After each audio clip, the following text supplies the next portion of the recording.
Sweater भी है जो सालों के बाद भी नया है और जिसे पहनकर मैं और नया हो जाता हूँ। ये माँ के हाथ का बुना हुआ स्वेटर है। क्या बात है।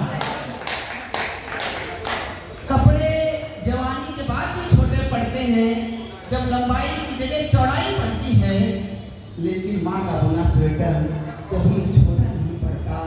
ये एकदम माँ की बाहों की तरह होता है जिसकी परिधि की कोई सीमा नहीं। क्या बात है, वाह। जब कड़ाके की ठंड पड़ती है और ये जैकेट ठंड को नहीं रोक पाती है तो तुम्हारा स्वेटर पहन के निकलता हूँ और तुम्हारे लगाए फंदों में सर्दी झूल जाती है। झूले भी क्यों ना, ठंड को भी पता है कि ये स्वेटर माँ ने कांपते हाथों से बुनी है। आज जब रिश्तों को बिखरते देखता हूँ तो तुम्हारा स्वेटर बुनना बहुत याद आता है। क्या बात है। आज जब रिश्तों को बिखरते देखता हूँ तो तुम्हारा स्वेटर बुनना बहुत याद आता है।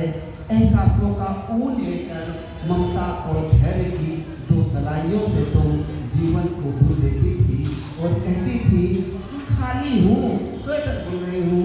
अब लगता है कि तुम खाली समय में स्वेटर नहीं बुनती थी बल्कि समय स्वेटर बुनते देख के खाली हो जाता। अरे क्या बात है, क्या बात है। तुम स्वस्थ रहो या बीमार, घर में रहो या बाजार, ये सलाइयाँ थमने का नाम ही नहीं लेती थी। माँ ने उस दिन के बाद जहाज में सफर ही नहीं किया जिस दिन उनकी सलाइयाँ पर्स से निकाल ली गई थी।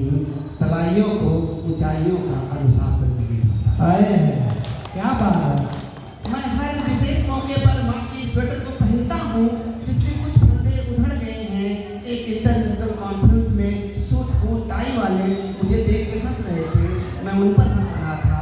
शायद उनकी माँ ने उनके लिए स्वेटर नहीं बने हुए। माँ की स्वेटर ने सिखाया है कि विशेष ध्यान चाहता हूँ उनको लगाकर। माँ की स्वेटर ने सिखाया है कि बने हुए और बुने हुए में बड़ा अंतर आए हैं। क्या बात है। अंतर क्या है?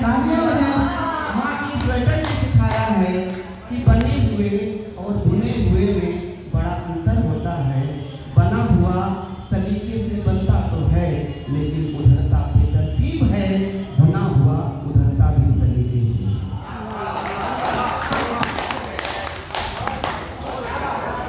बुना हुआ उधरता भी सलीके से है। माँ की स्वेटर जब बुन जाती थी वो मुझे पहना कर इठलाती थी। माँ आज भी तुम ठीक वैसे ही इठलाती होगी। तुमने सर ऊंचा करना सिखाया है, शायद इसीलिए स्वेटर में कॉलर नहीं लगाया। एक राज की बात बताऊं, कुछ सालों की माएँ नहीं होंगी लेकिन